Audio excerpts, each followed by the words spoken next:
to talk about Chelsea. They have signed Pedro Neto for around 60 million or so, roughly give or take. Uh, interesting transfer there. A lot to sort of break down in the fact that, again, I've been very critical in terms of how Chelsea have approached everything, since this new ownership came in, all the transfers, all that. It's been something I've been very, very, very, very critical about. And and look, not saying Pedro Neto is not a talented player. He has some quality, he has some ability. But this is Chelsea Football Club that's spent a ridiculous amount of money over the past few years. So, you have to wonder, what is the plan to fight off, financial breaches? Like the amount of money you've spent and you still have not solved the two biggest issues in this team with all the money you have spent, and that is goalkeeper and the number 9, the striker position. You still haven't solved those two issues. That's been major issues at the club for a long time now. But despite not solving those two issues, you go out and you've signed Noni Madueke, Mikhailo Mudryk, Pedro Neto, Raheem Sterling, Cole Palmer. I mean, list goes on and on. All wingers. You can only play 2 out of time, like realistically, you can only play 2 out of time. You signed Mikhailo Mudryk, you invested $100 million in him just about a year ago now, or a little bit more than a year ago. You've invested in Raheem Sterling, you invested in Cole Palmer, you invested in Noni Madueke. Why are you investing in another $60 million player in Pedro Neto? And it's a player that has a horrible injury record. And that's the last thing Chelsea need. We've known what Chelsea have suffered when it comes to injuries over the past few years. So what do? You get another player that has a horrible injury record. I mean, you can't make this up. I can't put into words how horrible this club is ran. How horrible. There's no sense of direction. There's no sense of we know what we're doing. There's no sense of belief anymore from the fans. It's just what? Pedro Neto? I mean, Pedro Neto, no disrespect to him. I think he's a very, very good player, but the best ability is availability. And this dude has not played a full Premier League year since he's got to the Premier League. He hasn't played 30. He hasn't had 30 appearances, 30 Premier League appearances in one season. That's just makes no sense. On top of that, it's a player at a position we don't need. Right now, what we need is to get the likes of Mudryk and Nano Madueke to see, especially Mudryk, get him playing time to see whether or not he's up for the task, whether he's worth the 100 million. That's what it is. That should be the plan right now.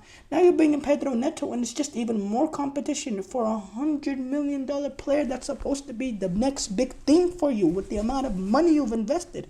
What is this signing of Pedro Neto? Are you just admitting, okay, Mikhailo Mudryk was a disaster, was a failure? Is that what you're doing? If that's the case, then we got even bigger problems than just the signing of Pedro Neto. And again, all these players, look at these big-time investments we've made. Pedro Neto, Cole Palmer, Mikhailo Mudryk, Enzo Fernandez, Moises Caicedo. I'm talking. These are all like $50 million players, and in Caicedo and Enzo, it is and Mikhailo Mudryk, we could talk about $100 million plus, especially with Enzo and Caicedo.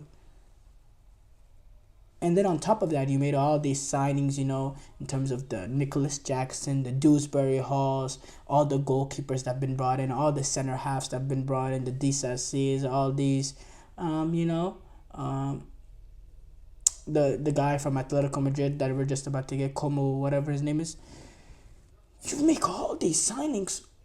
Where's the money coming from? I know you're prolonging this, but how is this not breaching some sort of financial fair play? How are you getting around this? Are we sure?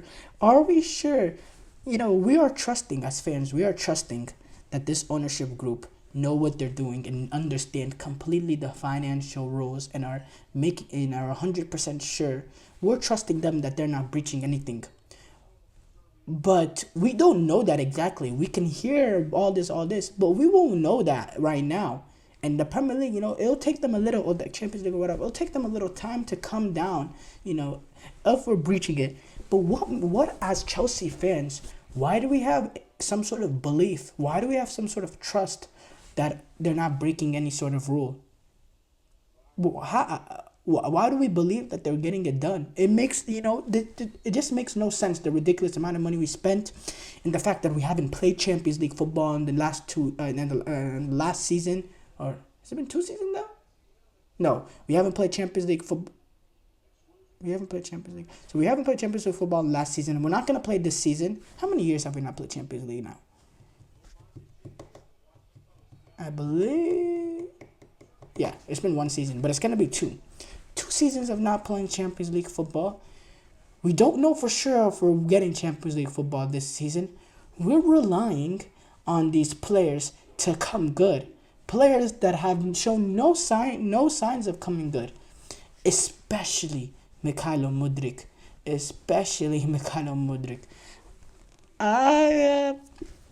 I'm very concerned. I think this transfer is another waste transfer. I think I've told you, and I've said this many times, there is no signing that can elevate Chelsea more than these two. A world-class goalkeeper, an absolute world-class goalkeeper, or a world-class striker. Those are the 2 positions that can drastically improve this club. We leak too many goals, and a lot of it has to do with our goalkeeper situation, and we're not clinical enough in the attacking half. A lot of it has to do is that we don't have any real number 9. You solve those 2 issues, and I'm not saying it's puppy dog and rainbows, but it pushes you that much closer to the top 4.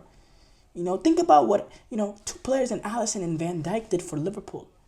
Now imagine a top-class goalkeeper. Instead of spending 60 million on Pedro Neto, who's going to be battling for 3, 4, 5 other wingers for a position, or signing the striker from Atletico Madrid for 25-30 million, Odiobo or whatever his name is, he just won a gold medal. Another guy like Nicholas Jackson, he'll be in and around, and he'll have an opportunity to fight for a starting position at 30 million, or sign a Dewsbury Hall, which we don't know. Maybe Enzo Maresca likes him, but is this a guy that's going to come in and change things at Chelsea? No. Where is these, you have the money to spend. Why aren't you spending it where the team needs it the most? Again, I don't understand the transfer strategy and how this team is trying to build. It makes absolutely 0 sense. 0 sense. So is this a strange transfer for Chelsea? It's more than just strange. It's quite frankly an abomination. And someone is going to pay. Whether it's the Chelsea ownership group or us as fans watching this misery for the next 10 years that we're about to see. But someone's going to get paid. I am afraid we are entering Manchester United territory with the Glazers and the suffering that they have suffered. I think we might be entering the realm of possibility that we're going to suffer that same sort of transfer or same sort of suffering for the next period of our lifetime as Chelsea fans. That's how serious I think this boardroom is not serious. That's how much I think they don't know what they're doing. And it's an absolute disgrace.